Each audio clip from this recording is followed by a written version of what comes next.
وبركاته. بسم الله والصلاة والسلام على رسول الله وعلى آله وأصحابه أجمعين. أما بعد فأعوذ بالله من الشيطان الرجيم. بسم الله الرحمن الرحيم. فمن كان يرجو لقاء ربه فليعمل عملا صالحا ولا يشرك بعبادة ربه أحدا. আল্লাহ সুবহানাহু ওয়া তাআলা শুকর আদায় করছি, তিনি আমাদেরকে আজকের দ্বিতীয় সেশনে অংশগ্রহণের তৌফিক দান করেছেন। বলছি আলহামদুলিল্লাহ। রাসূলুল্লাহ সাল্লাল্লাহু আলাইহি ওয়াসাল্লামের উপর দুরূদ এবং সালাম বর্ষিত হোক। আল্লাহুম্মা সাল্লি ওয়া সাল্লিম আলা নাবিয়িকা মুহাম্মদ, আল্লাহুম্মা সাল্লি আলাইহি, আল্লাহুম্মা বারিক আলাইহি। আমাদের উমরা করার প্রাক্কালে কয়েকটি নাসিহা শোনা দরকার এবং কয়েকটি গুরুত্বপূর্ণ জিনিস জানা দরকার। রমাদানে উমরার একটা সুবিধা হলো যে শেষ দশকে আপনারা বাইতুল্লাহতে কিয়ামুল লাইল করার সুযোগ পাবেন। আমরা জীবনভর টেলিভিশনে দেখেছি কিয়ামুল লাইল, কোরআন তেলাওয়াতের লম্বা 10 দিনে কোরআন তেলাওয়াত হয়, অনেক লম্বা তেলাওয়াত হয় এবং তেলাওয়াতে ইমাম সাহেব কাঁদেন, মুসল্লিরা কাঁদতে থাকে। এটা যে একটা অনুভূতি, অন্তর যদি ফ্রেশ না হয় তাহলে সেখান থেকে কোনোদিন পানি ঝরে না। অন্তর যদি ফ্রেশ না হয় তাহলে কোনোদিন পানি ঝরে না। যদি কোনো জমিনে যদি আগাছা থাকে তাহলে সেখানে কোনোদিন গাছ উৎপাদন হয় না। কোনো ঝর্ণা যদি ময়লা আবর্জনা পূর্ণ থাকে তাহলে সেখান থেকে পানি বের হয় না। সে কারণে জমিনটি যেমনিভাবে পরিশুদ্ধ থাকতে হয় পানি গ্রহণ এবং তার মাধ্যমে ফসল উৎপাদনের জন্য, ঠিক তেমনিভাবে আমাদের অন্তর কি থাকা লাগে? পরিচ্ছন্ন পরিষ্কার থাকা লাগে সেখান থেকে পানি ঝরার জন্য। রমাদানে লম্বা তেলাওয়াত শুনে অন্তরকে পরিশুদ্ধ করা, ঈমানকে বাড়ানো। কারণ আল্লাহ তাআলা বলেছেন, কোরআনের আয়াত যখন নাজিল হয়, ফাআম্মাল্লাযীনা আমানু ফাযাদাতহুম ঈমানা, যে ঈমানদাররা কোরআন তেলাওয়াত শুনলে তাদের কি হয়? ঈমান বাড়ে, বৃদ্ধি পায়। লম্বা তেলাওয়াতের সুযোগ আছে এবং বিশেষ করে আপনি জানেন যে সেখানে যখন সলাতুল ভিতর আদায় করা হয়, ভিতরে লম্বা মোনাজাত দেখেছেন আপনারা? আমি ছোটকাল থেকে মোনাজাতগুলো দেখতাম, কি যে ভালো লাগতো মোনাজাতগুলো। এরকম কমপক্ষে 10 দিন এরকম একটা মোনাজাত পাওয়ার সুযোগ আপনাদের তৈরি হবে ইনশাআল্লাহ। শেষ দশকে, তাই না? কি অসম্ভব! প্রথম দশকে তো আর হয় না, কিয়ামুল লাইল হয় না, এখানে শুধু তারাবি হয়। শেষের দশকে কিয়ামুল লাইল আপনারা পাবেন ইনশাআল্লাহ। প্রথম দশকে দোয়া পাবেন, ভিতরের দোয়া, সালাতুল সালাতুল ভিতর, যে ভিতরের দোয়া আপনারা পাবেন। তো সেখানে আপনারা এই দোয়া আপনারা পাবেন। আবার ওই যে লম্বা তারাবির মধ্যে লম্বা তেলাওয়াত আপনারা পাবেন। তো এই একটা অপরচুনিটি আপনাদের তৈরি সেখানে হবে ইনশাআল্লাহ। তারপর অন্যান্য নামাজগুলো, ফজরের নামাজে লম্বা তেলাওয়াতের একটা চান্স পাবেন এখানে, অন্যরকম মজা। রমাদানের কোনো আনন্দের কোনো অভাব নেই, কারণ রাসূল সাল্লাল্লাহু আলাইহি ওয়াসাল্লাম বলেছেন, লিস-সায়মি ফারহাতানি, ফারহাতুন ইনদা ফিতরিহি ওয়া ফারহাতুন ইনদা লিকাই রাব্বিহি। রোজাদাররা অনেক আনন্দের মধ্যে থাকে। দুটো আনন্দ খুবই গুরুত্বপূর্ণ। এটা যখন সে ইফতার করে অথবা যখন ঈদ উল ফিতর আসে, আরেকটা হচ্ছে যখন আল্লাহর সাথে তার সাক্ষাৎ হয়। রমাদানের প্রত্যেকটা মুহূর্তে আল্লাহর সাথে সাক্ষাতের একটা সুযোগ আমাদের আছে, আল্লাহকে অনুভব করার। কারণ নামাজ যখন আপনি দাঁড়ান তখন আপনি আল্লাহ সুবহানাহু ওয়া তাআলাকে সামনে অনুভব করার একটা সুযোগ তৈরি হয় আমাদের। তো সেই কারণে রমাদানে আমাদের এই ইবাদতগুলো বা রমাদানে উমরাটা যেন খুবই অর্থবহ হয়, সেই কারণে কয়েকটি কাজ আমাদেরকে করতে হবে। এর মধ্যে একটা কাজ হলো কোরআন অনুসারে আমল করতে হবে। আল্লাহ তাআলা কোরআনের বলেছেন, ইন্না হাযাল কোরআন ইয়াহদি লিল্লাতি হিয়া আকওয়াম। এই কোরআন আমাদেরকে সেই পথ দেখায় যে পথ সবচেয়ে সফলতার পথ। সবচেয়ে সফলতার পথ দেখায় কে? কোরআন। সেই কারণে হাদিসে এসে রাসূলুল্লাহ সাল্লাল্লাহু আলাইহি ওয়াসাল্লাম বলেছেন, ফামান ইত্তাবা হুদাহু ফালা ইয়াদিল্লু ওয়ালা ইয়াশকা। কেউ যদি কোরআনের এটা যদি অনুসরণ করে কোরআনের পথ এবং পদ্ধতি, তাহলে সে কোনোদিন পথভ্রষ্ট হবে না, কোনোদিন ক্ষতিগ্রস্ত হবে না। ওমান আরাদা আন যিকরি ফাইন্না লাহু মাঈশাতান দানকা ওয়া নাহশুরুহু ইয়াওমাল কিয়ামাতি আমা। আল্লাহ তাআলা বলেছেন যে কেউ যদি কোরআন অনুসারে চলে তাহলে সে কোনোদিন পথ ভ্রষ্ট হবে না। আর কেউ যদি কোরআন থেকে দূরে সরে যায় তাইলে আমি এই দুনিয়ার জীবনটাকে তার জন্য খুবই কণ্টকাকীর্ণ, খুবই কঠিন তার জন্য করে দেবো, খুবই সংকীর্ণ করে দেবো দুনিয়ার জীবনটি। কোরআন যদি আপনি পড়েন, কোরআন অনুসারে যদি আপনি চলেন, দুনিয়ার জীবনটি আল্লাহ তাআলা আপনার জন্য প্রশস্ত করে দেবেন। এ কারণে ইবনে আব্বাস রাদিয়াল্লাহু তাআলা আনহু এর আয়াতে ব্যাখ্যায় তিনি বলেছেন, কেউ যদি কোরআন পড়ে, কোরআন অনুসারে চলে, তাহলে দুনিয়াতে সৌভাগ্যবান হবে, পরকালে সে নাজাত প্রাপ্ত বা মুক্তি প্রাপ্ত ব্যক্তিদের অন্তর্ভুক্ত হবে। রমাদানে এরকম একটা অপরচুনিটি আমাদের সামনে আছে। যদি আমরা এই কাজটি যদি আমরা কোরআন অনুসারে করি, তাহলে এক নম্বর আমাদের কাজ কি, আল্লাহ সুবহানাহু ওয়া তাআলার প্রতি পরিপূর্ণ বিশ্বাস, আস্থা এবং আখিরাতের প্রতি বিশ্বাস এবং আস্থা নিয়ে আমাদেরকে কাজ করতে হবে। আল্লাহ সুবহানাহু ওয়া তাআলা তিনি বলেছেন, ফামান কানা ইয়ারজু লিকা রাব্বিহি ফালইয়ামাল আমালান সালিহা। কেউ যদি আল্লাহ তাআলার প্রতি ঈমান আনতে, কেউ যদি আল্লাহ সুবহানাহু ওয়া তাআলা এর সাক্ষাৎ পেতে চায়, অর্থাৎ জান্নাতে আল্লাহকে দেখতে চায়, ফালইয়ামাল আমালান সালিহা, যেন ভালো কাজ করে, ওয়ালা ইউশরিক বিইবাদাতি রাব্বিহি আহাদা, এবং আল্লাহর সাথে কাউকে কি করে না করে, শিরক না করে। ফলে আপনি আখিরাতের প্রতি ঈমান আনা, এটি খুবই গুরুত্বপূর্ণ। আখিরাত অনুসারে কাজ করা খুবই গুরুত্বপূর্ণ। আপনি জানেন হাদিস শেষে কেউ যদি সকালবেলা তার কাজটা শুরু করে এমনভাবে যে সকালে যখন তিনি তার কাজটি শুরু করেছেন, ঘুম থেকে উঠেছেন, উঠে তার আখিরাত কেন্দ্রিক তার চিন্তাটা শুরু হয়েছে, তাহলে তার জন্য আল্লাহ তাআলা তিনটি জিনিস করবেন। একটা হচ্ছে আল্লাহ সুবহানাহু ওয়া তাআলা তার জন্যে পর্যাপ্ত পরিমাণ সম্পদের ব্যবস্থা করে দেবেন আল্লাহ তাআলা। দুই নম্বর হচ্ছে আল্লাহ তাআলা তার সবগুলো কাজ তার জন্য সহজ করে দেবেন। তিন নম্বর হচ্ছে দুনিয়া তার পেছনে ছুটতে থাকবে, দুনিয়া তার কাছে ভিক্ষা করবে যে তুমি আমার একটু নাও, তুমি আমার একটু নাও, তুমি আমারে নাও। দুনিয়া তার পেছনে পেছনে ভিক্ষুকের মতো দৌড়াতে থাকবে। কেউ যদি আখিরাত কেন্দ্রিক, ভোরে ঘুম থেকে উঠেছে, উঠার পরে তার চিন্তাটা কি, আখিরাত কেন্দ্রিক। মক্কায় গেলে আপনার ঘুম থেকে উঠার পরে কি বলছেন, চিন্তা করুন এখন তো অফিস যাওয়া লাগবে, এখন তো ব্যবসা যাওয়া লাগবে, নো ওয়ে। আপনি চিন্তা একটাই, ঘুম থেকে ওঠার পরে তাড়াতাড়ি ফ্রেশ হয়ে যেতে, আমাকে কিন্তু মসজিদে যেতে হবে। এর মাধ্যমে আল্লাহ সুবহানাহু ওয়া তাআলা আপনাকে সম্পদ দিয়ে, ধন দিয়ে আল্লাহ তাআলা ভরে দেবেন। শুধু লাগবে কি, ঈমান, বিশ্বাস যে আল্লাহ এটা করবেন, যেহেতু আল্লাহ বলেছেন, আল্লাহ রাসূল বলেছেন। সেই কারণে আমাদের আল্লাহর প্রতি এবং আখিরাতের প্রতি ঈমান নিয়ে আমাদের প্রত্যেকটা কাজ করা লাগবে। আমরা যাই করছি, ফাইনাল্লাহা শাকিরুন আলিম, আল্লাহ তাআলা হচ্ছেন কি শাকির, তিনি কৃতজ্ঞ। কৃতজ্ঞ মানে কি, আল্লাহ তাআলা এর প্রতিদান আমাদেরকে প্রদান করবেন। এই প্রতিদান আল্লাহ তাআলা কেবল দুনিয়ায় আখিরাতে প্রদান করবেন না, দুনিয়াতেও প্রদান করবেন, তাই না? রব্বানা আতিনা ফিদ দুনিয়া হাসানা, দুনিয়াতে আল্লাহ তাআলা আমাদেরকে এই প্রতিদান প্রদান করবেন। সব কিছুর মূলে আমরা যে ইবাদতটি করতে যাই, আমরা যে উমরা করতে যাচ্ছি, কি কারণে করতে যাচ্ছি বলেন তো? অতএব অন্তরে বুকে হাত রেখে একবার চিন্তা করে দেখুন, এখানে আল্লাহ ছাড়া কারো স্পন্দন আছে কিনা। যদি আল্লাহ ছাড়া কারো স্পন্দন থাকে তাহলে এখনই ঝেড়ে ফেলে দিতে হবে। বলতে হবে, আল্লাহ আমি কেবল তোমার উদ্দেশ্যে এই ইবাদতটি করতে যেতে চাই, তুমি আমার অন্তরকে পরিশুদ্ধ করে দাও। আল্লাহুম্মা আতি নুফুসানা তাকওয়াহা ওয়া যাক্কিহা আনতা খায়রু মান যাক্কাহা আনতা ওয়ালিয়ুহা ওয়া মাওলাহা। এই দোয়াটা পারেন কিনা? আমার সাথে বলেন, আল্লাহুম্মা আতি নাফসি তাকওয়াহা ওয়া যাক্কিহা আনতা খায়রু মান যাক্কাহা আনতা ওয়ালিয়ুহা ওয়া মাওলাহা। এভাবে আল্লাহ তাআলার কাছে এই দোয়াটি করেন। আল্লাহ সুবহানাহু ওয়া তাআলা যেন আমাদের অন্তরটাকে শুদ্ধ, পরিশুদ্ধ করে দেন। যদি অন্তরকে আল্লাহ তাআলা শুদ্ধ বা পরিশুদ্ধ করে দেন, তাইলে আপনার কোনো টেনশন নাই। কারণ কোরআনে আল্লাহ তাআলা বলেছেন, কদ আফলাহা মান যাক্কাহা অথবা কদ আফলাহা মান তাযাক্কা। কেউ যদি অন্তরকে পরিশুদ্ধ করতে পারে, তাইলে তার আর কোনো কি নাই, তার কোনো টেনশন নাই, কারণ সে কদ আফলা, সে সফল। আল্লাহ বলছেন সে ব্যক্তি সফল। অথবা আমরা সফল হওয়ার জন্য অন্তরটাকে পরিশুদ্ধ করা দরকার। অন্তরকে পরিশুদ্ধ মানে হচ্ছে আমাদের ইবাদতটা আমরা কেবল আল্লাহর জন্য করছি, এবং এর জন্য প্রতিদান আমরা আল্লাহ সুবহানাহু ওয়া তাআলার কাছে কখন চাই? আখিরাতে আমরা আল্লাহ তাআলার কাছে প্রতিদান চাই। আল্লাহ সুবহানাহু ওয়া তাআলা এর জন্য আমাদেরকে আখিরাতে প্রতিদান প্রদান করবেন। আমরা এই জিনিসটা আল্লাহ সুবহানাহু ওয়া তাআলা এর কাছে চাই। এটা হলো এক নম্বর কাজ। এবং দুই নম্বর কাজ হচ্ছে, এই গোটা সফর জুড়ে আমরা কেবলমাত্র আল্লাহ সুবহানাহু ওয়া তাআলা এর জিকির এবং তাসবিহ এবং তাহলিল করব। আপনি জানেন কোরআনে আল্লাহ তাআলা বলেছেন, ফাইদা কাদাইতুম মানাসিকাকুম ফাযকুরুল্লাহা কাযিকরিকুম আবাআকুম আও আশাদ্দা যিকরা।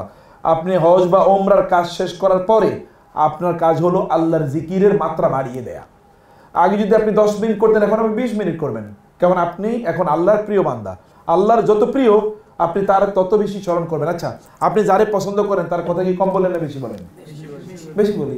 আপনার বাচ্চাটার কথা যেখানেই যান, আমার মাশাআল্লাহ বাচ্চাটা, ও কিন্তু সুন্দর করে কথা বলে, সুন্দর করে হাসে, ওর চেহারাটা আমি ভুলতে পারি না, এরকম আপনি বলতেই থাকেন বারবার। সে ওইটা পছন্দ করে, ওইটা সে খায়, ওই রকম মিষ্টি মিষ্টি কথা বলে, আপনি বারবার এটা বলতে থাকেন। আপনি আপনার স্বামীর কথা বলেন, আপনার স্ত্রীর কথা বলেন, আপনার বাবা মার কথা বলেন, আপনার সন্তানদের কথা বলেন, আপনার ব্যবসার কথা বলেন। কারণ যেই ব্যক্তি যেই জিনিসটাকে বেশি পছন্দ করেন সেটা তিনি কি করেন, বেশি স্মরণ করেন। যেটা আপনি বেশি পছন্দ করেন সেটা আপনি বেশি স্মরণ করেন। অতএব আপনি আল্লাহ সুবহানাহু ওয়া তাআলাকে বেশি ভালোবাসেন, মানে হচ্ছে আপনি আল্লাহ তাআলার বেশি স্মরণ করছেন। এবং আল্লাহর কাছে চাওয়া কিন্তু একটা ইবাদত। আল্লাহর কাছে চাওয়াটা কি ইবাদত না? আদ-দুআউ মুখুল ইবাদা বলা হয় হাদিসে এসে। দোয়া হচ্ছে ইবাদতের মগজ, অথবা আদ-দুআউ হুয়াল ইবাদত। দোয়াটাই কি ইবাদত, দোয়া একটা স্বতন্ত্র ইবাদত। এটা মনে করবে না দোয়া মানে হচ্ছে আল্লাহর কাছে চাওয়ার মাধ্যম। আল্লাহর কাছে চাওয়ার মাধ্যম দোয়া বটে, কিন্তু দোয়া একটা স্বতন্ত্র ইবাদত। দোয়া করলে এমনি সওয়াব হবে, দোয়া করলে এমনি সওয়াব হবে। আপনি যদি সওয়াব অর্জন করতে চান তাহলে বলতে থাকেন আল্লাহ সবার উমরা কবুল করে নাও, আপনার উমরা আল্লাহ তাআলা এমনি কবুল করে নেবেন। সবার জন্য আপনি দোয়া করেছেন, আপনি আপনার প্রশস্ত হৃদয়ের প্রকাশ ঘটিয়েছেন। সে কারণে অন্যের জন্য দোয়া করা মানে হচ্ছে আপনি নিজের জন্য দোয়া করা। কারণ আপনি জানেন সেই বিখ্যাত হাদিসটি, রাসূলুল্লাহ সাল্লাল্লাহু আলাইহি ওয়াসাল্লাম বলেছেন, কেউ যদি অন্য কারোর জন্য দোয়া করে ওই ব্যক্তির অনুপস্থিতিতে, তাহলে একজন ফেরেশতা তার পেছনে, মালাকুন মুআক্কারুন খালফাহু ওয়ারাআহু, তার পেছনে একজন দায়িত্বশীল ফেরেশতা থাকেন এবং সে বলতে থাকেন ওয়ালাকা মিসলু, তুমি তার জন্য যা দোয়া করেছো আমি তোমার জন্য আল্লাহর কাছে সেই দোয়া করতেছি। ফেরেশতা দোয়া করেছে আপনার জন্য, মানে just you do it for others and the angels will do it for you. এরকম একটা অপরচুনিটি আমাদের আছে। এরপরে 2 নম্বর আমরা বলেছিলাম যে তাকওয়া। কারণ আমরা মূলত হজ বা ওমরার গোটা সফরে আমরা তাকওয়াটা অর্জন করতে চাই, আমরা কেবল তাকওয়া অর্জন করতে চাই। আল্লাহ তাআলা সে কথা বলেছেন, আল হাজ্জু আশহুরুম মা'লুমাত ফামান ফারাদা ফীহিন্নাল হাজ্জা ফালা রাফাসা ওয়ালা ফুসুকা ওয়ালা জিদালা ফিল হজ ওয়া মা তাফআলু মিন খাইরিন ইয়া'লামুহুল্লাহ ওয়া তাযাওয়াদু ফাইন্না খায়রাজ যাদি তাকওয়া। অতএব তাকওয়া আমাদেরকে অবলম্বন করতে, ওয়াত্তাকুন ইয়া উলিল আলবাব। এবং আপনি জানেন আল্লাহ বলেছেন, হে জ্ঞানীরা তোমরা তাকওয়া অবলম্বন করো। তার মানে যিনি মুত্তাকি তিনি কি বাই ডিফল্ট তিনি জ্ঞানী, যিনি মুত্তাকি তিনি কি বাই ডিফল্ট জ্ঞানী। বাই ডিফল্ট জ্ঞানী মানে হচ্ছে আল্লাহ তাআলা তার মধ্যে জ্ঞান ঢেলে দিতে থাকবেন যদি আপনি কেবল তাকওয়া অবলম্বন করেন। Maybe that you have not studied those books or those subjects, হতে পারে আপনি ওই সকল সাবজেক্টগুলো পড়েন না, কিন্তু তারপর আল্লাহ তাআলা আপনাকে এমন মেধা প্রদান করবেন যে আপনার অটোমেটিক্যালি সে জ্ঞান অর্জন হয়ে যাবে। শুধু তাকওয়াটা অর্জন করতে হবে। এই কারণে তাকওয়া গোটা সফরটা যেন আমাদের তাকওয়ার সফরে হয়, তাইলেই কেবলমাত্র আমাদের ইবাদত কবুল হবে। আপনি দেখেন যে রমাদানের তো একটা ঈদ আর একটা কোরবানির ঈদ আছে। কোরবানির ঈদে আমরা পশু জবাই করি, তাই না? এই পশু জবাই যখন আমরা করি, এই পশুর মাংস এবং রক্ত কি আল্লাহর কাছে পৌঁছে? লা ইয়ানালাল্লাহা লুহুমুহা ওয়ালা দিমাউহা ওয়ালাকিন ইয়ানালুত তাকওয়া মিনকুম। কোরবানির পশুর রক্ত এবং মাংস কিছুই আল্লাহর কাছে পৌঁছে না, পৌঁছে কি? তাকওয়া পৌঁছে। আমাদের মূলত তাকওয়া পৌঁছে। এই কারণে তাকওয়া দিয়ে অন্তরটাকে পরিশুদ্ধ করে নিন। সামান্য একটু তাকওয়াওয়ালা ইবাদত এটা আপনাকে বাঁচিয়ে দিতে পারে, কিন্তু পৃথিবীব্যাপী আপনি ব্যাপক ইবাদত করেছেন, তাকওয়া নাই, এটা কোনোটাই আপনাকে বাঁচাতে পারবে না।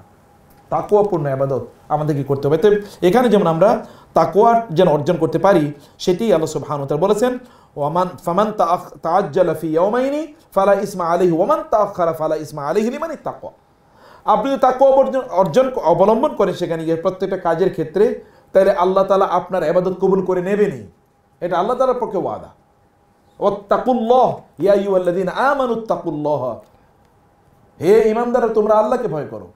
ওয়াত্তাকুল্লাহ আল্লাযী তাসাআলুনা বিহি ওয়াল আরহাম, তোমরা আল্লাহকে ভয় করো যার কাছে তোমরা চাও, যার কাছে তোমরা চাও এবং যার নাম ধরে তোমরা চাও, যার নামের উসিলায় তোমরা চাও, সে আল্লাহ সুবহানাহু ওয়া তাআলাকে তোমরা ভয় করো। সে কারণে আপনি যদি এই কারণে এই আয়াতের ব্যাখ্যায় ইবনে মাসউদ রাদিয়াল্লাহু তাআলা তিনি বলেছেন, ইন্নামা জুইলাতুল মাগফিরাতু লিমান ইত্তাকা বা'দা ইনসিরাফ মিনাল হজ্জি মিন জামিল মাআসি। কোন একজন ব্যক্তি হজ উমরা করতে গিয়ে তিনি যদি তাকওয়া অবলম্বন করেন, আল্লাহ তাআলা তার অতীতের সকল গুনাহ মাফ করে দেবেন। তাকওয়া, প্রিয় ভাইরা বোনেরা আমার, তাকওয়া মানে হচ্ছে আগে আমরা বলেছি আল্লাহ যেটা পছন্দ করেন সেটি করা এবং আল্লাহ যেটা পছন্দ করেন না সেটা না করা, সেগুলো থেকে বিরত থাকা। ওয়াত্তাকুল্লাহ ওয়ালামু আন্নাকুম ইলাইহি তুহশারুন, তোমরা আল্লাহকে ভয় করো এবং জেনে রাখো তোমরা তার কাছে একত্রিত হবে। অতএব তখন তিনি তোমাদের বিচার করবেন তাকওয়ার। ইবাদতের বিচার হবে না, হবে তাকওয়ার বিচার। অর্থাৎ এই ইবাদতটি আল্লাহর জন্য হয়েছে কি হয় না, আল্লাহর জন্য না হলে উইল বি রিজেক্টেড। আল্লাহর জন্য will be accepted and granted. দাড়ি পাল্লায় ওজন হবে কিসের? তাকওয়ার ওজন হবে, তাকওয়ার ওজন হবে। ফামান ইয়ামাল মিসকালা যাররাতিন খাইরান ইয়ারা শাররান ইয়ারা। মিসকালা যাররা, সামান্য পরিমাণে যদি এটা ভালো কাজ হয়, অর্থাৎ এটি তাকওয়াপূর্ণ হয়, তাহলে দ্যাট উইল বি অ্যাকসেপ্টেড। কিন্তু আপনি পাহাড় পরিমাণ ভালো কাজ নিয়ে গেলেন, have not been done for আল্লাহ, এগুলো কোনোভাবেই কোনো কল্যাণ বই নিয়ে আসতে পারবে না। অতএব তাকওয়া যেন আমাদের পরিপূর্ণ হয়, যেন আমাদের থাকে।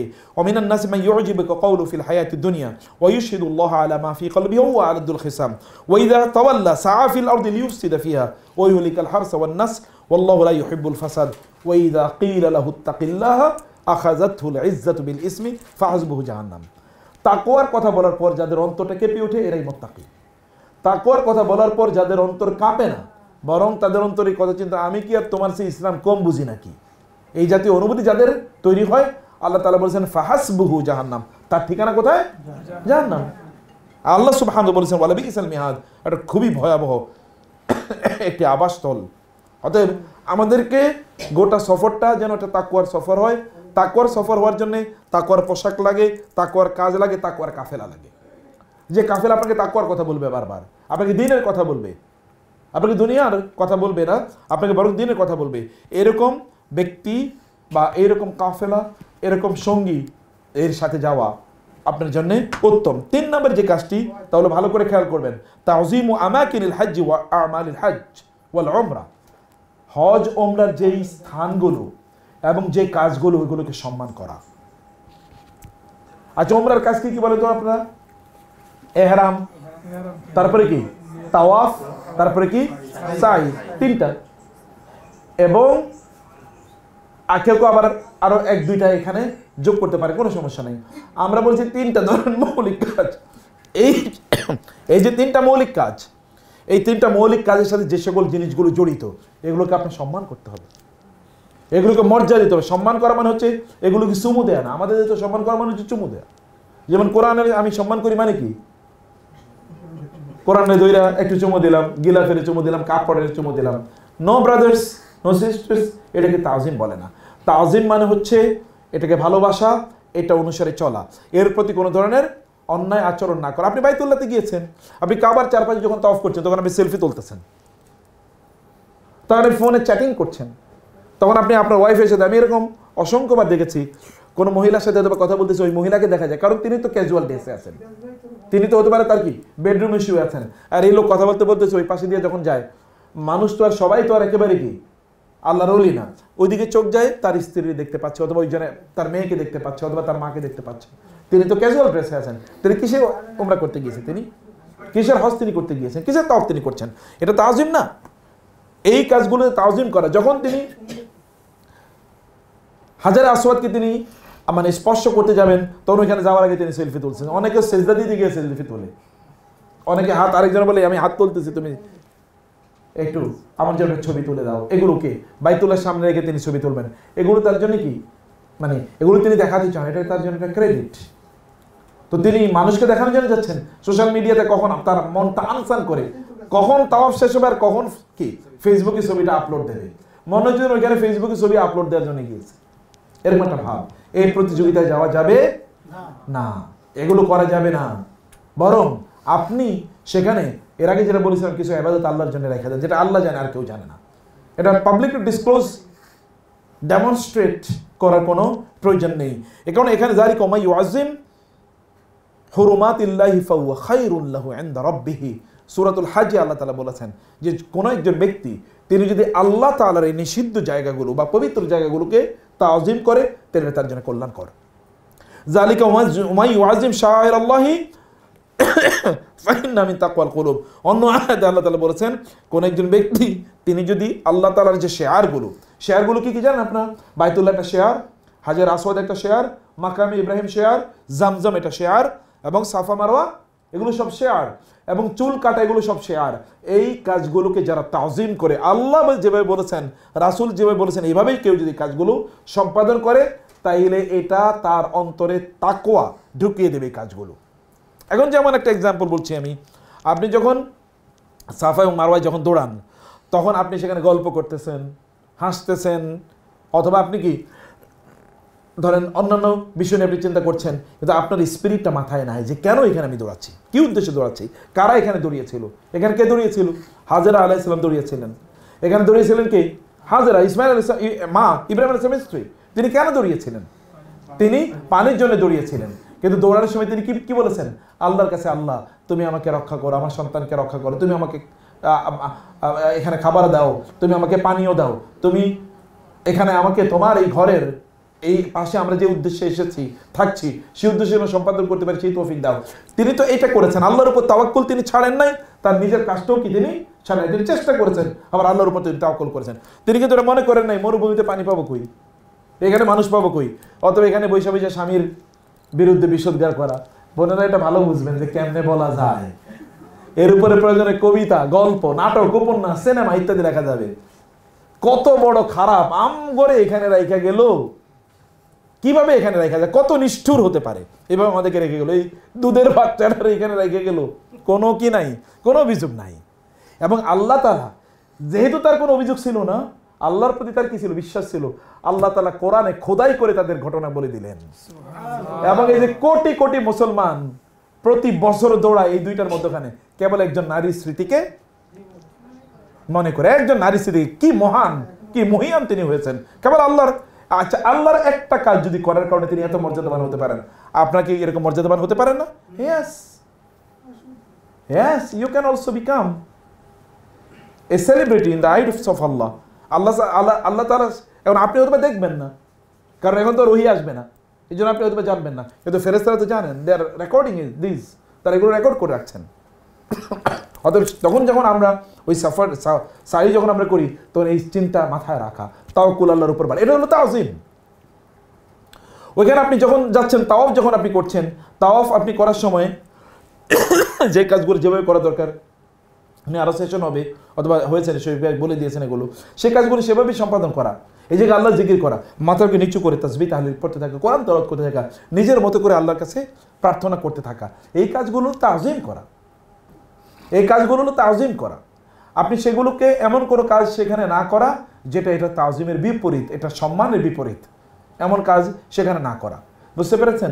আপনি যখন ধরেন, যখন আপনি সাই করছেন, মধ্য এতটুকু জায়গা আপনি দৌড়ানো, আপনি মনে করেন আমি এত বড় লোক, আমি এনে দৌড়াবো, অন্যরা দৌড়াক, আমি আমার পক্ষে দৌড়ানোর সময় আপনি তখন স্টাইল ভাবে হাঁটতেছেন, ভাব ধরে হাঁটতেছেন। এরকম বহুত ভাব ধরে হাঁটার লোক আছে, এলা এত বড় মোস্তান, 4-5 জন এত বড় মোড়ল, 5-7 জন তার লাগেজ নিয়ে, তার ব্যাগেজ নিয়ে হাঁটে, তার ছাতা ধরে আনে, সে দৌড়াবে নাকি? এরকম বহুত লোক আছে। এটা তাওযিম বিপরীত, আত্ম অহংকার, আত্মম্ভরিতা, এটা তাকে ধ্বংস করে দেয়। সেখানে গিয়ে এই কাজটা করা, এটা হলো তাওযিম। এবং সেখানে সাফা মারওয়া পাহাড় আছে, সেখানে দাঁড়িয়ে আজিজিয়ান কেসারি, অর্থাৎ আপনি ব্রোকেন হার্টস, এরকম ভাবে আল্লাহর সামনে দাঁড়িয়ে যাওয়া এবং আল্লাহর কাছে প্রার্থনা করা, হে আল্লাহ তুমি আমাদেরকে ক্ষমা করে দাও, তুমি আমাদেরকে আমরা কবুল করে নাও, আমাদের বিপদ আপদগুলো দূর করে দাও, আল্লাহর সামনে নিজকে অবনত করা, এটা তাওযিম। এই তাওযিমগুলো, যেমন ধরুন আপনি চুল কাটবেন, চুল কাটার সময় এখন আপনার মনে হলো এতদিন কষ্ট করে চুলগুলো রাখলাম, আজকে এগুলো সব সাইসা ফালাই দেবো না, কিছু রাহি কিছু ফালাই। মিস্টার মাসি টাইপের, মিস্টার মাসি বুঝেন তো, মেসি মাসি, এই দিক দিয়ে থাকবে, ওই দিক দিয়ে রাখবেন, এরকম টাইপের। অথবা আমাদের দেশে এখন তো আবার এক ধরনের আর্মি শার্ট বাইর হয়েছে, পিছন দিক দিয়ে ছোট, সামনের দিক দিয়ে বড়, আপনি এরকম বিভিন্ন স্টাইলিশ করবেন। অথবা বলেন আচ্ছা না, চুল ছোট করি, এত বড় এত চমৎকার চুলগুলো এভাবে ফেলতে চাই না, তাইলে আপনি তাওযিম করলেন না। তাওযিম মানে হচ্ছে রাসূলুল্লাহ সাল্লাল্লাহু আলাইহি ওয়াসাল্লাম তিনি কোন হজ বা উমরাতে তার চুলগুলোকে তিনি ছোট করেছেন কোনো প্রমাণ নাই, তিনি কি করেছেন? মুন্ডন করেছেন, শেভ করেছেন। এবং যারা শেভ করে তার জন্য রাসূল সাল্লাল্লাহু আলাইহি ওয়াসাল্লাম 3 বার দোয়া করেছেন, আর যারা ছোট করে তার জন্য 1 বার দোয়া করেছেন। এখন আপনি রাসূল সাল্লাল্লাহু আলাইহি ওয়াসাল্লামের 3 বার দোয়ার ভাগীদার হবেন না?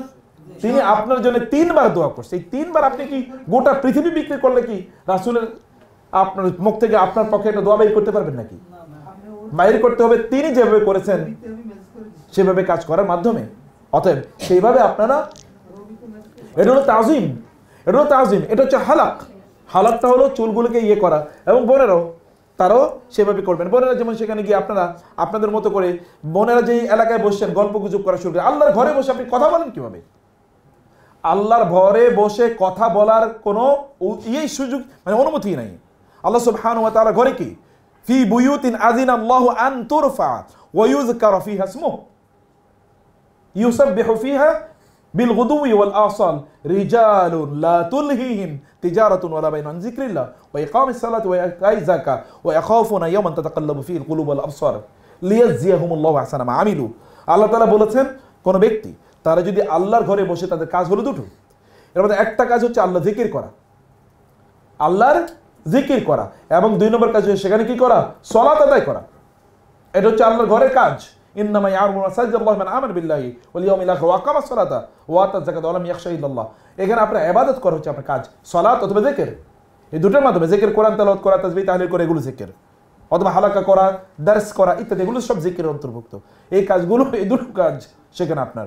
এর বাইরে আপনি সেখানে বসে গল্প গুজব করলেন, মোবাইল টিপাইলেন, ইউটিউব দেখলেন, বাংলাদেশে এখন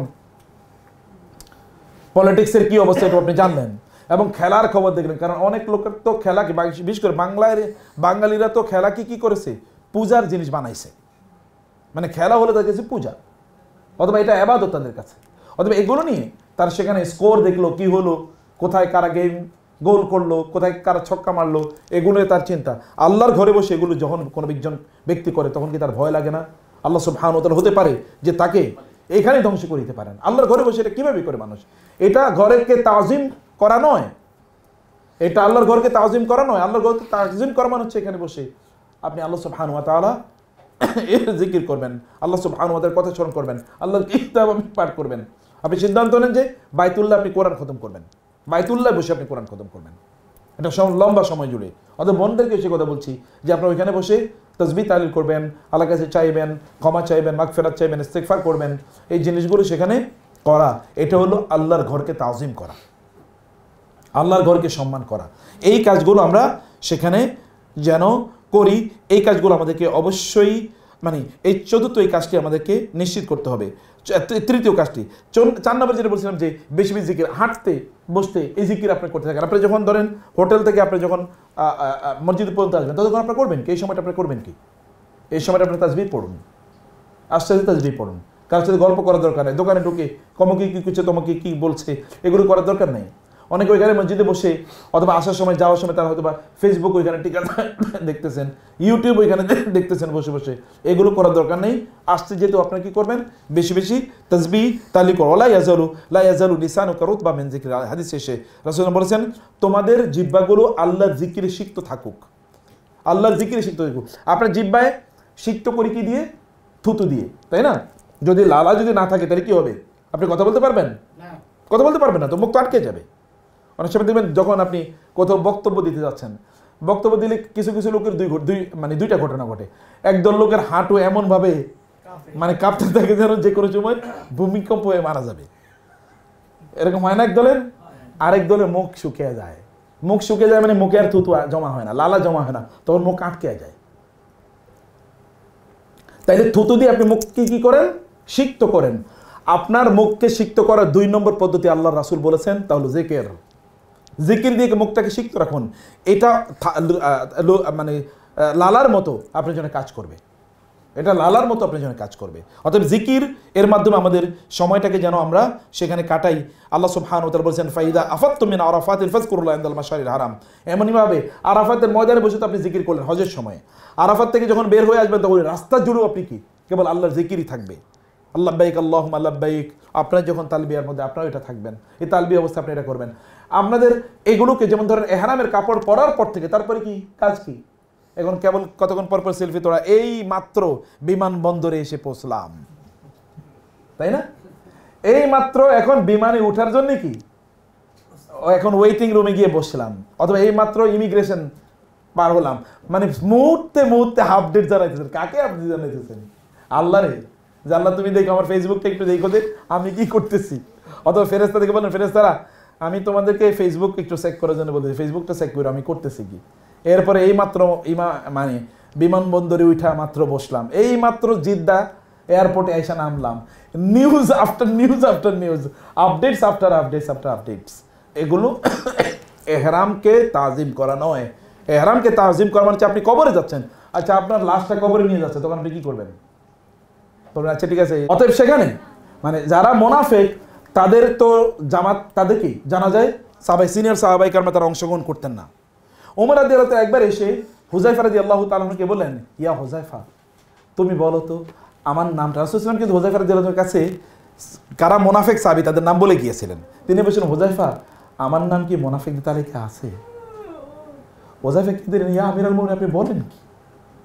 যেই 10 জনকে জান্নাতের সুসংবাদ দিতে আপনি তার মধ্যে একজন, আপনি বলেন কি? বলে না, তুমি আমার একটু বলো, আমার খুব টেনশন হচ্ছে, জান আমার মুনাফিকদের তালিকায় কি আমার নাম আছে কিনা। ঈমানের লেভেল কোথায়, আল্লাহকে ভয় এবং ভালোবাসার লেভেলটা কোথায়? এইরকম যদি একটা ঈমান যদি আপনি ডেভেলপ করতে পারেন, তাহলে কিয়ামতের দিন আল্লাহ তাআলা যে কথা এর আগের যে আয়াতে বলেছিলাম, আল্লাহ সুবহানাহু বলেছেন, আল্লাহ তাআলা তাদেরকে লিয়াজিয়াহুমুল্লাহু আহসানা মা আমিলু।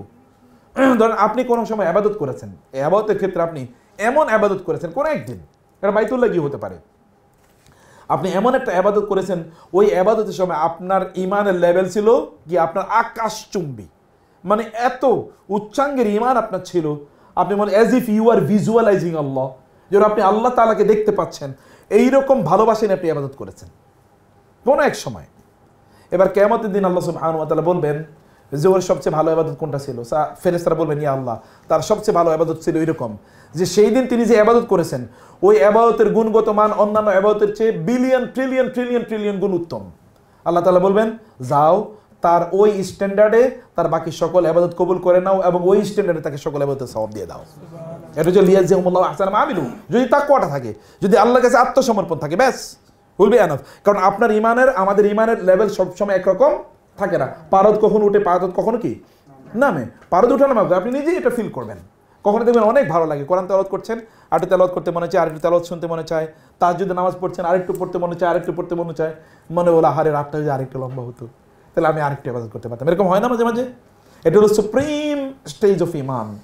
আবার কখনো কখনো এত লো থাকে ঈমান, এখন আরে নামাজ পড়তে মনে হচ্ছে, আচ্ছা পরে পড়বো না, কাজা পড়ে নেবেন, এরকম হয় কিনা?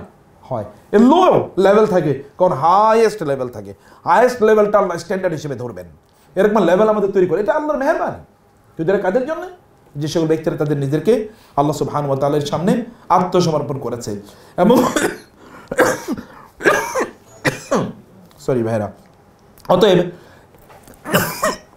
যেই গুণাবলী আমাদের থাকা দরকার, 1 নম্বর গুণাবলী আমরা বলেছিলাম যে অন্তরটা যেন ভয়ে দূর দূর থাকে, মানে অন্তর যেন আতঙ্ক থাকে যে আমি যে ইবাদত করছি আল্লাহ কবুল করবেন কিনা। 2 নম্বর বিষয় হচ্ছে যে আমাদেরকে ধৈর্য ধারণ করতে হবে, যত কষ্টই হোক না কেন। আপনি রাতের বেলা আপনাকে হয়তো বা শরীর গিয়ে বলবেন, এই তাহাজ্জুদের জন্য আমরা সবাই যাবো, চলেন। আপনি বলেন, না আরেকটু ঘুমাই। আপনি এত ডিস্টার্ব করেন কেন? আমার মতো করে আমি চলবো। No, no way, no way. ইবাদত হতে পারে যে আপনার খাবার একটু পরে এসছি, আজকের খাবারটা ভালো না, হতেই পারে, এটা তো আর আমার বাসার খাবার না। আর ভাবিরা যদি আপারও যদি রান্না করে, তাও তো মাঝে মাঝে কি একটু খারাপ হতে পারে। ভাই বাসায় গিয়ে বললো খাবার নিয়ে আসো, তো ভাবি খাবার নিয়ে এসছে, খাবারটা খায়া ভাই বলছে ভাই বলছে তোমার আজকে রান্নাটা খুবই মজা হয়েছে। এটা শোনার পরে তো ওনার মেজাজ প্রচণ্ড খারাপ। 360 ডিগ্রিতে এখন এটা খালি কি 180 ডিগ্রিতে, ধরেন 1 লক্ষ ডিগ্রিতে এখন মানে ফুটন্ত পানির মতো এটা ফুটতেছে।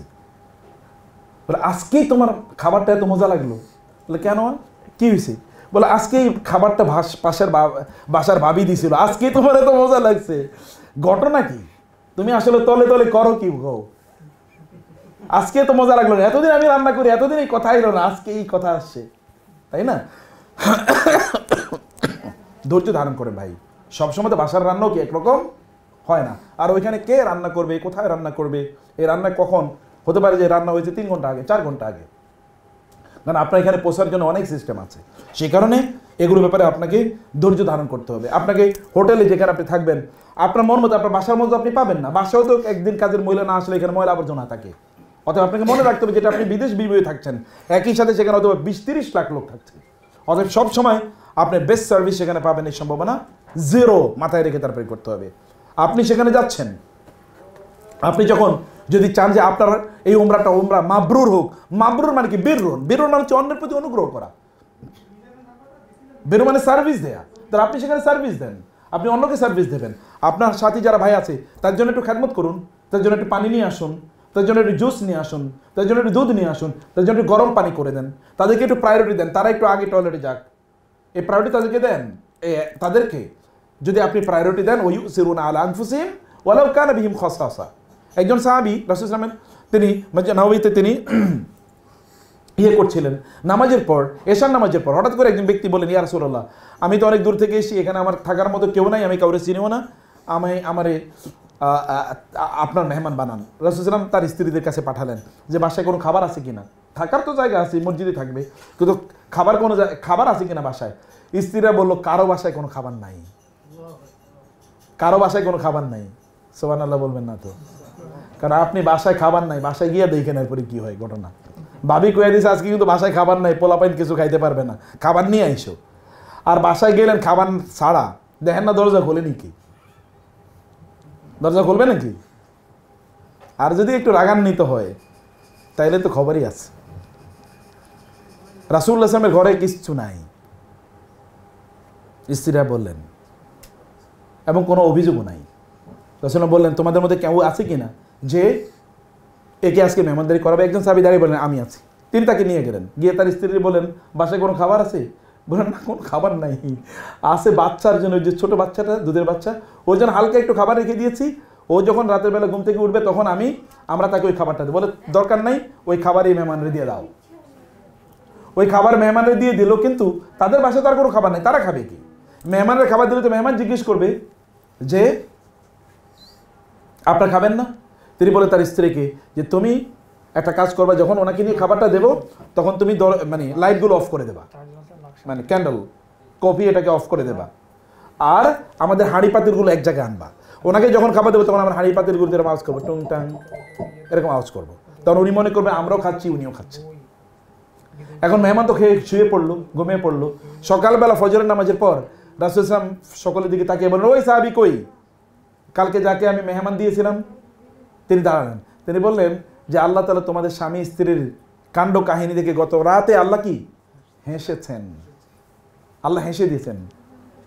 কারণ হচ্ছে তারা মেহমানকে খাওয়ানোর জন্যে তারা যে আচরণ করেছে, এই আচরণ আপনি, এখন তো আমরা মেহমানদারি করিই না, আপনি কমপক্ষে আল্লাহর মেহমানদারি করেন। এরা তো আল্লাহর মেহমান যারা যাচ্ছে, আপনি যেমন আল্লাহর মেহমান, অন্যরাও তো আল্লাহর মেহমান, অতএব তাদের একটু মেহমানদারি করার ব্যবস্থা করেন, সেখানে যতটুকু পারেন তাদেরকে একটু প্রায়োরিটি দেন, কিন্তু অবশ্যই আপনাদেরকে ধৈর্য ধারণ করতে হবে। কারণ আল্লাহ বলেছেন, ওয়ালা মান সাবারা ওয়া গাফারা ইন্না যালিকা লামিন আজমিল উমর। আল্লাহ সুবহানাহু ওয়া তাআলা বলেছেন, যে ব্যক্তি ধৈর্য ধরে অন্যকে ক্ষমা করে দেয়, এটা হচ্ছে আপনার কাজের সর্বোত্তম দৃঢ় পদ্ধতি, মানে এর চেয়ে উন্নত কোনো পদ্ধতি হতে পারে না। এই পদ্ধতিটা আপনাদেরকে অবশ্যই পদ্ধতিটা মেনটেন করতে হবে। 3 নম্বর যে বিষয়টি, তা হলো আপনাদের ইবাদতগুলো কবুল হওয়ার জন্য কি করতে হবে? ওয়াল মুকিমিনাস সালাহ, নামাজ আদায় করতে হবে যথাসময়ে, অন টাইম। ইন্নাস সালাতা কানাত আলাল মুমিনিনা কিতাবাম মাওকুতা, যথাসময়ে নামাজ আদায় করতে হবে। বোনদেরকে যেটা বলি, আপনার তোমার শরীরটা খারাপ হতে পারে, নো প্রবলেম, আপনি আপনার রুমেই নামাজ আদায় করেন, কোনো সমস্যা নেই। যদি মসজিদে নাও যেতে পারেন, বাট অন টাইম মানে হচ্ছে ফার্স্ট টাইমে নামাজ আদায় করবেন। নামাজের আজান দিয়ে দিয়েছে, বাংলাদেশের মতো নামাজের সময় হয়েছে 12টায় আর আজান দিয়েছে 1:15, এরকম না। নামাজের সময় হয়েছে 3:30টায় আর আজান দিয়েছে 4:30টায়, 4:45, এরকম না। নামাজের আজান দিয়েছে, সাথে সাথে নামাজ পড়ে ফেলবেন। কারণ আপনি যদি আল্লাহকে দেখান যে আল্লাহ তুমি ডেকেছো, আমি এক মুহূর্ত দেরি করি নাই, তুমি আমাকে ডেকেছো, আমি তোমার কাজে কি সাড়া দিয়েছি, তখন আল্লাহ বলবে, বান্দা তুমিও যখন আমারে ডাকছো, আমিও এক মুহূর্ত দেরি করি নাই। তুমি আমাকে ডেকেছো কি, আমি এক মুহূর্ত দেরি করি না, তোমার ডাকে আমি সাড়া দিয়েছি। আল্লাহ তাআলা সে কথা বলেছেন, উদউনি আস্তাজিব লাকুম, তোমরা আমাকে ডাকো, আমি তোমাদের ডাকে সাড়া দেবো। ইস্তাজিবু লিল্লাহি ওয়া লিরাসূলি ইযা দাআকুম লিমা ইউহয়িকুম, আল্লাহ ডাকলে তোমরা সাড়া দাও, তাহলে তোমরা ডাকলে আল্লাহ তাআলা সাড়া দেবেন। অতএব আল্লাহ ডেকেছেন, এখানে দেরি করা একেবারেই যাবে না। আপনার কোনো প্রয়োজন, যে কোনো প্রয়োজন আপনি সালাত আদায় করুন। আপনার যে কোনো প্রয়োজনে আল্লাহ নামাজের মাধ্যমে আল্লাহ তাআলার কাছে আপনি চান। চতুর্থ, তাহলে যে আপনার ওইখানে একটু দান সাদাকা করবেন। আপনারা তো এর মধ্যে শুনেছেন, একে কত? 1 লক্ষ। আর রমাদানে যদি হয় তাহলে এটা কি 70 থেকে 700 গুণ। আচ্ছা, একদিকে 1 লক্ষ, তার সাথে আরো 700 গুণ এবার কি করেন? তার সাথে এবার 700 গুণ আপনি মানে গুণ করেন। গুণ করে তাহলে দেখেন 70 থেকে এটা সাবিমিয়াতে দেখেন, হাদিসে এসেছে, সহিহ বুখারী এবং হাদিসে কুদসি, আল্লাহ তাআলা এটাকে 70 থেকে 700 গুণ বাড়িয়ে দেন। তাহলে 1 লক্ষ গুণ 700 বা 70 বা 700, তাহলে কত হয়? 70 মিলিয়ন। 70 মিলিয়ন মানে কি 7 করোড়, 7 কোটি। 7 কোটি হওয়ার সম্ভাবনা আছে একটা যদি আপনি দান করেন, একটা রিয়াল দান করেন। আপনি এরকম কিছু রিয়েল করে নেন, ওইখানে গরিব মানুষ আছে। আপনার দেখার দরকার নেই কে প্রফেশনাল ভিক্ষুক কে প্রফেশনাল ভিক্ষুক না, এটা দেখার মালিক কে? আল্লাহ। আপনার কাজ হচ্ছে সওয়াব পাও, আপনি সওয়াব পান। আপনার কাজ হচ্ছে সওয়াব নেই, আপনি যতটুকু পারেন সেখান থেকে আপনি অর্জন করে নিয়ে আসবেন। আল্লাহ সুবহানাহু ওয়া তাআলা বলেছেন যারা তাদের সম্পত্তি আল্লাহর রাস্তায় কাজ করে, আল্লাহ সুবহানাহু ওয়া তাআলা তাদেরকে বলেছেন উলাইকুমুস সাদিকুন। এবং as-সাদাকাতু বুরহানুন, সাদাকা কিয়ামতের দিন আপনার পক্ষে দলিল হিসাবে আল্লাহ তাআলার কাছে অবশ্যই অবশ্যই আসবে। এই কারণে আপনি আপনার সামর্থ্য অনুসারে সেই কাজগুলো আপনি করতে থাকবেন, আর এগুলো তো আপনি করবেন। এর মধ্যে আরেকটা জিনিস, যেটা আপনার হজ, আপনার ওমরাটা যদি মানে এটাকে যদি আপনি চান যে এটাকে মাবরুর হোক, আল ওমরাতুল মাবরুরা বা মাকবুলা, যদি এটা হতে চায় তাহলে 1 নম্বর কাজ আমরা বলেছি কি করতে, বীর। মাবরুর মানে হচ্ছে বীররুন। বীররুন মানে হচ্ছে আপনি অন্যের প্রতি অনুগ্রহ প্রদর্শন করছেন, আল ইহসান ইলাল গায়র, অন্যের প্রতি অনুগ্রহ করা, অন্যকে প্রায়োরিটি প্রদান করা, এই কাজগুলো আপনাকে করতে হবে। অন্যকে প্রায়োরিটি প্রদান করা, সেটা খাবারের ক্ষেত্রে হতে পারে, যাওয়ার ক্ষেত্রে হতে পারে, বসার ক্ষেত্রে হতে পারে। যেমন মসজিদে আপনি গিয়েছেন, মসজিদে আপনি একজন লোক বসে আছে, তার কাঁধ এর উপর পা রেখে তারপর আপনি সামনে গিয়ে বসার দরকার কি?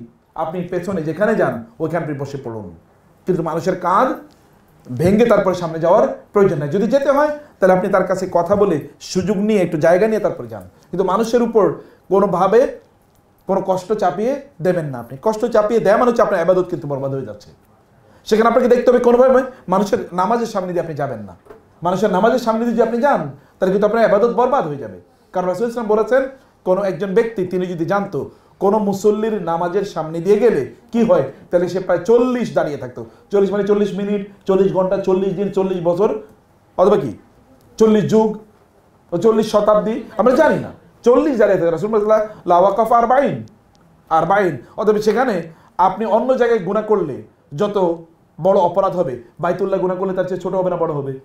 বড়। অতএব এটা আপনি করবেন না কোনোভাবে, সেখানে এটা করার কোনোভাবেই চেষ্টা করবেন না, বরং আপনি সেখানে দাঁড়িয়ে থাকার চেষ্টা করবেন। এটা বীরের 1 নম্বর কথা, মানে অন্যের প্রতি ইহসান করা, অন্যের প্রতি ইহসান করা। এবং 2 নম্বর বীরের অর্থ হচ্ছে যে সেটা পুণ্য কাজগুলো করা। লাইসাল বিররা আন তুওয়াল্লু উজুহাকুম কিবালাল মাশরিক ওয়াল মাগরিব, অর্থাৎ আপনি এখানে যখন যাচ্ছেন আপনি পুণ্যের ইবাদতের কাজগুলো করবেন, যেটা আমরা শুরুতে বলেছিলাম যে এখানে কোনো ধরনের অপরাধ অন্যায় কাজের মধ্যে লিপ্ত হওয়া যাবে না। না সেটা চোখের অপরাধ, না সেটা কানের অপরাধ, না সেটা মুখের অপরাধ, কোনো অপরাধ করা যাবে না, না সেটা পায়ের অপরাধ। এশার নামাজ পড়েছেন, এখন কত করে মার্কেটে ঘুরবেন, এটা হচ্ছে আপনার চিন্তা। না, এটা করবেন না, দ্রুত গিয়ে ঘুমিয়ে পড়েন, যেটা আমরা আগে বলেছিলাম, তাই না? কিছুক্ষণ কানে কিছুক্ষণ গান বাদ্য শুনলেন, চোখ দিয়ে কিছু হারাম জিনিসপত্র দেখলেন, মুখ দিয়ে কিছু মানুষের বিরুদ্ধে গীবত শেখায়ত ইত্যাদি করা শুরু করে দিলেন, যেটা শেষ ইবাদত। তাহলে এই ইবাদত করার প্রয়োজন নেই।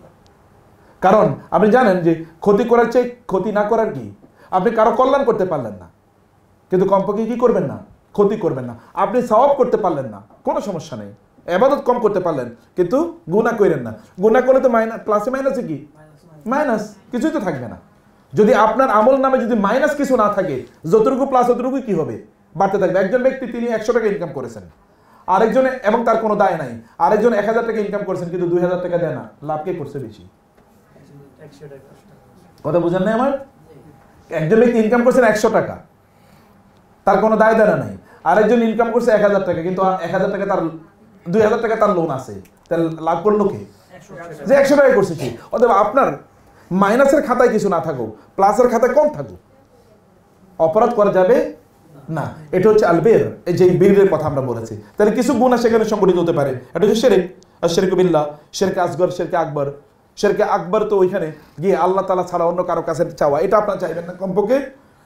আর সুন্নাতে যারা আইছেন তারা যে আল্লাহ ছাড়া অন্য কারো কাছে চাইবেন না, এটা মোটামুটি আমরা নিশ্চিত, নাকি বলেন? নাকি ওইখানে খাজা বাবার কাছে চাইবেন?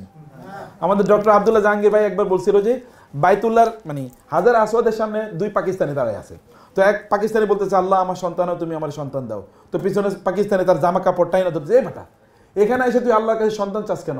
আমাদের এলাকায় আমাদের পিসাব আছে না খাজা বাবা, ওনার কাছে গিয়ে আল্লাহর কাছে সন্তান চাইবো, এখানে অন্য কিছু চা।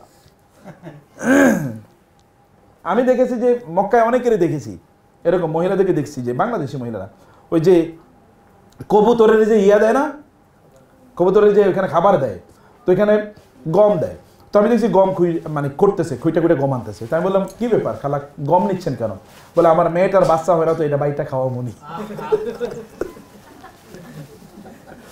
বুঝতে পারছেন? আর কত বাঙালি যে এর আগে কাবা শরীফের গিলাফ কাইটা নিয়ে আসছে, গিলাফ তখন কাইটা আনা যাইতো, ব্লেড নিয়ে যাইতো, কেঁচি নিয়ে যেত। বাঙালি পাকিস্তানিরা এটাই কাম করে বেশি। তো জিজ্ঞেস করলাম কে, কয় এটা আমার কবরের সময়, মরার সময় যেন কবরে এটা দিয়ে দেওয়া হয়।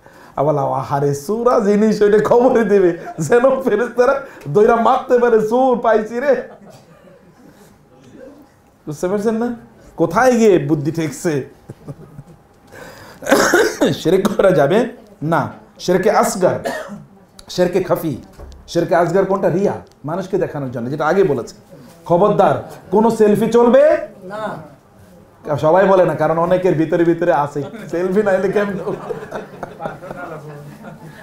সেলফি চলবে নাকি? কোনো সেলফি চলবে না ইনশাআল্লাহ। কোনো সোশ্যাল মিডিয়াতে স্ট্যাটাস চলবে না। আমি এখন আল্লাহর রহমতে বাইতুল্লাহতে বৈশা আছি। আসলে আল্লাহর রহমতে বাইতুল্লাহতে বৈশা নাই, শয়তানের কি আমরা শয়তানের এজেন্ডার বাস্তবায়ন করতেছি ওইখানে যায়। বাইতুল্লাহতে গেলেই জান্নাতুল ফেরদাউস পাওয়া যায় না, তাইলে তো আবু জাহেল আবুল আবরাই পাইতো। সেটা করা যাবে না। আচ্ছা, আমি আর 3-4 মিনিট শেষ করে দেই, মাফ করে দিন, আমি একটু বেশি ঠান্ডায় আক্রান্ত। না গরম বেশি না, ঠিক আছে। আচ্ছা, এটা হলো 1 নম্বর কথা। অতএব শিরক করা যাবে না। শিরকি যত ধরনের কার্যকলাপ আছে সব থেকে আমাদের নিজেদেরকে দূরে রাখতে হবে। 2 নম্বর কাউলা জোর, মিথ্যা কথা বলা। কিছু কিছু লোক আছে সাইকোপ্যাথ, মিথ্যা ছাড়া কিছু বলতেই পারে না। আছে কিনা এরকম? যাহা বলিব মিথ্যা বলিব, মিথ্যা ছাড়া সত্য বলিব না। এরকম তার জীবনের শপথ হইলো এটা, যাহাই বলিব মিথ্যা বলিব। মিথ্যা বলা যাবে না। মিথ্যা বললে কি আপনার ইবাদত বরবাদ হয়ে যাবে। কোনো মিথ্যা বলা যাবে না, কোথাও কোনো মিথ্যা বলার কোনো প্রয়োজন নাই। হাজি এবং উমরাকারীরা এক জায়গায় তারা এই মিথ্যার সরাসরি থাকে। আপনি কয় টাকা দিয়েছেন? আমি তো 1,60,000 দিয়েছি। আপনি তো বেশি দিয়েছেন, আমি 1,50,000 দিয়েছি। মারামারি লাগানোর জন্য, হে তো মারামারি লাগায়, এরা উস্তাদ দিলে মারামারি লাগানো। আপনি কত দিয়ে গেছেন না দিয়ে গেছেন এটা তো দেখার বিষয় না। আপনার কোন ইবাদত করতে গেছেন সেটা হচ্ছে আপনার আলোচনার বিষয়, ওইটা তো আপনার আলোচনার বিষয় না। এরপরে শুরু হইলো গীবত। ভাই আমারে এটা দিব বলছিল, ওটা দেয় নাই, ওটা দিব বলছিল, ওটা দেয় নাই। কোনো মানুষ গীবত করার সাথে সাথে আল্লাহ তাআলা তার অন্তর থেকে ইবাদতের স্বাদ কেড়ে নেন। কোনো ব্যক্তি আপনি দেখাতে পারবেন না, আমার জীবন আমি দেখিনি ইবাদত মানে গীবত করেছে কিন্তু তিনি ইবাদতের স্বাদ পেয়েছেন এমন কোনো ব্যক্তি নাই। আল্লাহ তাআলা কোরআনে বলেছেন ওয়াইলুল লিকুল্লি হুমাযাতিল লুমাযা ওয়াইলুল লিল মুতাফফিফিন। কোরআনে আল্লাহ নিজেই বলেছেন ধ্বংস হোক। আল্লাহ নিজেই বলছেন ধ্বংস হোক। যিনি ধ্বংস থেকে মানুষকে বাঁচাবেন তিনি বলছেন 2 ধরনের লোক ধ্বংস হোক। এক ধরনের লোক কি, যারা মানুষের পিছনে কামড়ায়। ইংরেজিতে বলে কি ব্যাক বাইটিং। বলে না ব্যাক বাইটিং। ব্যাক বাইটিং মানে কি? পিছন থেকে কামড়ানো, পিছনে কামড়ানো। এটা কার কাজ? আমাদের দেশে একটা রাস্তায় পাওয়া যায় এক ধরনের প্রাণী, আমি নাই বললাম, এটা তো তার কাজ, পেছন থেকে কামড়ানো। পেছনে কামড়াবেন কেন? প্রয়োজন হলে আপনি ইহতিসাব করুন যে আপনার কোনো clarification, if you need any clarification তাহলে come to the responsible. 3 number হচ্ছে আর রাফাস, চোখের জানা থেকে বাঁচতে হবে। সোশ্যাল মিডিয়াতে চোখের জানার ভরপুর। আপনি হয়তো বা স্ক্রল ডাউন করছেন, কি একটা ছবি যেন দেখেন, কি দেখলাম আবার যাই উপরে, আছে কিনা এরকম, আবার যাচ্ছি আবার দেখতেছি। এটা করা যাবে না এগুলো থেকে। কারণ আল্লাহ তাআলা বলেছেন ফামান হাজ্জাল বাইতা আবাইতাম ফালা রাফাসা ফামান ফারাদা ফিহিল হাজ্জা ফালা রাফাসা। রাফাস করা যাবে না এবং ওয়ালা ফুসুকা, কোনো পাপাচার করা যাবে না। এই কয়দিন আমরা যে 14-15 দিন থাকবো, এই কয়দিন জ্ঞাত সারে কোনো পাপের কাজ করব না। আমরা সিদ্ধান্ত নিতে পারি কিনা ইনশাআল্লাহ? কোনো পাপের কাজ করব না ইনশাআল্লাহ। আল্লাহ তুমি আমাদের তৌফিক দাও, আল্লাহ আমাদেরকে তুমি শক্তি বাড়িয়ে দাও। পাপ থেকে বাঁচার জন্য সেই তৌফিক তুমি আমাকে দান করো। আমাদের অন্তরে তাকওয়া দিয়ে পূর্ণ করে দিও আল্লাহ। প্রিয় ভাইরা, এই কয়েকটা দিন বেঁচে থেকেই দেখেন, সত্যি বিশ্বাস করেন পাপের জীবনটা অন্ধকারের জীবন। যে লোক পাপ করেছে সে অন্ধকারের মধ্যে নিমজ্জিত হয়ে পড়েছে, ওই চোরা গলিতে পড়ে গেছে, ওইখান থেকে বাঁচার কোনো উপায় নাই। আর ভালো কাজ হলো লাইট, আলো। যে ব্যক্তি ভালো কাজের মধ্যে আছে তিনি আলোর মধ্যে আছেন, তিনি কখনোই পথ হারাবেন না। ভালো কাজের মধ্যে থাকা, ভালো কাজের মধ্যে নিজকে নিয়োজিত রাখতে পারা, এটা আপনার নিজের জন্য প্রয়োজন, আপনার নিজের শান্তির জন্য প্রয়োজন। খারাপ কাজ মানুষের অন্তরকে কি করে দেয়? অস্থির করে দেয়। আর শাইতানু ইয়াইদুকুমুল ফাকরা ওয়া ইয়া'মুরুকুম বিল ফাহশা। ইন্নামা ইউরিদু শাইতানু আন ইউকিয়া বাইনাকুমুল আদাওয়াতা ওয়াল বাগদা ফিল খামরি ওয়াল মাইসির ওয়া ইয়াসুদ্দুকুম আনিস সালাহ আন যিকরিল্লাহ ওয়া আনিস সালাহ ফাহাল আনতুম মুনতাহুন। খারাপ কাজ মানুষের মধ্যে চারটা জিনিস ঘটায়। যারা এই জাতীয় কাজ করে তারা আল্লাহ জিকির করতে পারে না, সময়মতো নামাজ আদায় করতে পারে না, অন্যের বিরুদ্ধে হিংসা বিদ্বেষ মারামারি ঝগড়া বিবাদ ইত্যাদি নিয়ে থাকে, এবং তারা ফাহেসা অশ্লীল কাজ করে। তারা অশ্লীলের মধ্যে তারা ঢুকে যায়। যে সকল ব্যক্তিরা আপনার গুনার মধ্যে থাকে, তারা অশ্লীলের মধ্যে, গুনাহ কেবল এতটুকু পর্যন্ত সীমাবদ্ধ থাকে না, এরপরে সে অশ্লীল কাজ করে, হারাম রিলেশন মেনটেন করে, হারাম সম্পর্ক স্থাপন করে, জানা ব্যভিচারে জড়িয়ে পড়ে। সে কারণে এটা করা যাবে না, কোনো পাপাচারের কাজে যাওয়া যাবে না। পাপাচারের জন্য আল্লাহ তাআলা আপনাকে তৈরি করেন নাই। আল্লাহ সুবহানাহু ওয়া তাআলা আপনাকে তৈরি করেছেন কিসের জন্য? তার ইবাদতের জন্য। পাপাচার করা যাবে না, পাপাচার থেকে নিজকে অবশ্যই মুক্ত রাখতে হবে। এন্ড ফাইনালি ওয়ালা জিদালা, মানে সেখানে গিয়ে কোনো ধরনের জিদাল মানে ঝগড়া বিবাদ আপনি করতে পারবেন না কোনো ইস্যু নিয়ে, এমনকি মাসালা নিয়ে আপনার ঝগড়া বিবাদ করার দরকার। আপনি তো ঝগড়া বিবাদ করতে যান, আপনি ইবাদত করতে গিয়েছেন, লাস্ট যে কথাই বলি তাহলে যে আল্লাহর কাছে আপনাদের সকল ইবাদতগুলো আল্লাহ সুবহানাহু ওয়া তাআলা এর কাছে আপনারা তুলে ধরুন। আল্লাহকে আপনারা বলুন।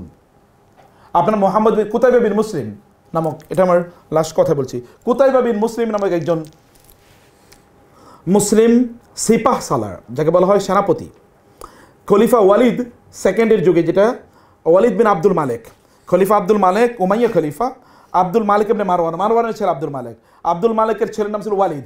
ওয়ালিদের সময় গোটা পৃথিবীতে ইসলাম ছড়িয়ে পড়ে। এদিকে পূর্বে আমাদের এই অঞ্চলে মোহাম্মদ বিন কাসেম নিয়ে আসেন ইন্ডিয়ান সাবকন্টিনেন্টে, এবং ওই চায়নার দিকে নিয়ে যান হচ্ছে আপনার এই যে চায়নার দিকে নিয়ে যান হচ্ছে আরেকজন নাম, এই বলতে গিয়ে নাম ভুলে গিয়েছি, আরেকজন কুতাইবা বিন মুসলিম, তিনি গিয়েছিলেন স্পেনে, মানে ওই দিকে পশ্চিমের দিকে তিনি ইসলাম নিয়ে গেলেন, পশ্চিমের দিকে, ঠিক আছে। মুসা ইবনে নুসাইররা তারা নিয়ে গেলেন হচ্ছে ইউরোপের দিকে ইসলাম। তো কুতাইবা বিন মুসলিম তিনি তার্কদের বিরুদ্ধে, তার্ক মানে হচ্ছে তুরস্কের বা ওই অঞ্চলে, ইউরোপের ওই অঞ্চলের বিরুদ্ধে তিনি যুদ্ধ করবেন। তার সাথে অনেক সৈন্য, এর মধ্যে একজন সৈন্য ছিল, তার নাম ছিল মুহাম্মদ বিন ওয়াসি। তো কুতাইবা বিন মুসলিম বিশাল বড় বাহিনী সামনে, তিনি এই বাহিনীর বিরুদ্ধে যুদ্ধ করবেন। যুদ্ধের আগে তিনি বলেন মুহাম্মদ বিন ওয়াসিকে দেখতে পাচ্ছেন, তিনি হচ্ছেন wing commander. Where is wing commander Muhammad bin Wasi? কেউ একজন বলেন তিনি রাইট ফ্ল্যাঙ্ক, অর্থাৎ সৈন্যরা তো ডান বাম সামনে পেছনে, এবং একটা কি মোকাদ্দমাতুল জাইশ, একটা ফ্রন্ট আর্মি, আর হচ্ছে কি ব্যাক আর্মি, যারা পেছনে থাকে। 6টা ভাগে যুদ্ধের মধ্যে, একটা হচ্ছে সেন্ট্রাল আর্মি, এরকম 6-7 ভাগে সৈন্যদেরকে বিভক্ত করতে যুদ্ধের ময়দানে। এর যারা মিলিটারি সার্ভিস যারা থাকে তারা এটা জানেন, ব্যাটল ফিল্ড ম্যানেজমেন্ট। তো বলে যে তিনি রাইট উইংয়ে যারা আছে তাদের মধ্যে একেবারে পেছনে তিনি আছেন। কি করছেন? তিনি হাঁটু গেড়ে দুহাত আল্লাহর সামনে তুলে ধরে তিনি যেন কি বিড়বিড় করে বলছেন। কুতাইবা বিন মুসলিম বললেন, মুহাম্মদ বিন ওয়াসি আল্লাহর সামনে যে বিড়বিড় করে বলেছেন না, এই মুহাম্মদ বিন ওয়াসি এর বিড়বিড় করা এই যুদ্ধের ময়দানে 1 লক্ষ সৈন্য অস্ত্র নিয়ে যুদ্ধ করার চেয়ে আমার কাছে অনেক বেশি গুরুত্বপূর্ণ। এবং পরে যুদ্ধ হলো, যুদ্ধে কিন্তু বিজয়ী হয়ে গেছেন। তিনি ডাকলেন মুহাম্মদ বিন ওয়াসিকে, মুহাম্মদ বিন ওয়াসি, যুদ্ধের ময়দানে তুমি ওখানে করছিলে কি বলো? বলে আমি সেখানে হাঁটু গেড়ে আল্লাহর কাছে আত্মসমর্পণ করে বলছিলাম, আল্লাহ এই যুদ্ধে মুহাম্মদ বিন কুতাইবা বিন মুসলিমের অধীনে এই যুদ্ধে তুমি আমাদেরকে বিজয় দান করো। তিনি বলেন তোমার এই দোয়ার কারণে বিজয় হয়েছে, না এখানে আমার বিজয় হওয়ার কথা না। যুদ্ধের ময়দান হচ্ছে আমাদের শয়তানের বিরুদ্ধে সবচেয়ে বড় যুদ্ধ, এবং এই যুদ্ধ এখন কোথায় হবে? মক্কায় হবে।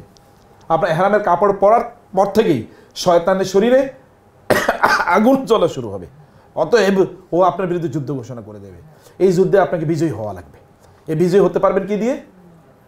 আল্লাহর কাছে দোয়া করার মাধ্যমে, প্রার্থনা করার মাধ্যমে। আল্লাহর কাছে দোয়া করতে বলবেন না, প্রতি মুহূর্তে আল্লাহকে বলতে থাকুন, আল্লাহ তুমি সহজ করো, আল্লাহ তুমি ইবাদত কবুল করে নাও, আল্লাহ তুমি শয়তানের বিরুদ্ধে আমাদেরকে বিজয় দান করো, আল্লাহ অন্তরকে পরিশুদ্ধ করে দাও, গুনাহগুলো মাফ করে দাও, তাকওয়া দিয়ে অন্তরকে পূর্ণ করে দাও, ইবাদত করার তৌফিক দান করো। এবার আল্লাহকে বলতে থাকুন, আল্লাহ তুমি সুস্থতা প্রদান করো। এইভাবে আল্লাহকে বলতে থাকুন। আল্লাহ সুবহানাহু ওয়া তাআলাকে বলতে যদি আপনি পারেন, তাহলে আপনি নিশ্চিত থাকুন, বলতে পারা মানে হচ্ছে কি দোয়াটা কবুল হয়ে যাওয়া। আমরা তো বলতেই পারি না। আমার ব্যক্তিগত জীবনের অভিজ্ঞতা হলো, আমি যেটা আল্লাহকে বলতে পেরেছি সেটা পেয়েছি, যেটা বলতে পারি নাই তার মানে আমি বুঝেছি অনেকদিন পর আমার মনেই হয় না এটা আল্লাহকে বললাম না, এবং এই কারণে যে জিনিসটা হয় না এটা আমি ভুলিই নাই, এটা আমি বুঝিই নাই, মনেই নাই। কারণ শয়তানের কাজ হচ্ছে কি ফাআনসাহুম যিকরাল্লাহ, আল্লাহকে ভুলিয়ে দেয়া। মানে আপনি যেন আল্লাহর কথা মনে না করেন, শয়তানের মূল চ্যালেঞ্জ হচ্ছে এটা, ও আপনাকে আল্লাহকে ভুলিয়ে দেবে। আমরা যেন আল্লাহকে না ভুলে যাই, গোটা সফর জুড়ে এটা আমাদেরকে মাথায় রাখতে হবে, আমাদেরকে চিন্তা রাখতে হবে। আল্লাহকে সামনে রাখুন, স্মরণে রাখুন, জিকিরে রাখুন, ফিকিরে রাখুন, আল্লাহকে জিকিরে রাখুন, ফিকিরে রাখুন, তাহলে আল্লাহ সুবহানাহু ওয়া তাআলা আপনার ফিকিরগুলো তিনি দূর করে দেবেন। আল্লাহ আপনাকে জিকির করবেন, ফাযকুরুনি আযকুরুকুম, ফাযকুরুনি আযকুরুকুম, তোমরা আমাকে স্মরণ করো, আমি তাহলে তোমাদেরকে স্মরণ করব। ব্যাস, ইকুয়েশন ইজ ক্লিয়ার। ইনশাআল্লাহ আমাদের আরও কিছু তো সেশন হবে, সেগুলো অনলাইন সেশন হয়তো হবে। সেই সেশন যদি প্রয়োজন হয় কোনো সেশন হওয়ার, তাহলে সেখানে আমরা সেশন করবো। আদারওয়াইজ মক্কায় তো দেখা হবে নাকি ইনশাআল্লাহ? হ্যাঁ ইনশাআল্লাহ, আল্লাহ যদি তৌফিক দেয় বাঁচিয়ে রাখে তাহলে দেখা হবে ইনশাআল্লাহ। সেখানে আরও আলোচনার সুযোগ হয়তো আমরা পাবো। সবাইকে আল্লাহ অনেক অনেক তৌফিক বাড়িয়ে দিন, আল্লাহুম্মা আমিন। হাদা ওয়া সাল্লাল্লাহু সুবহানাহু ওয়া তাআলা আলা নবিয়িনা মুহাম্মদ ওয়া আলা আলিহি ওয়া সাহবিহি আজমাইন। সুবহানাকা আল্লাহুম্মা ওয়া বিহামদিকা আশহাদু আল্লা ইলাহা ইল্লা আনতা আস্তাগফিরুকা ওয়া আতুবু ইলাইক। ওয়া আসসালামু আলাইকুম ওয়া রাহমাতুল্লাহি ওয়া বারাকাতুহু। এই প্রশ্ন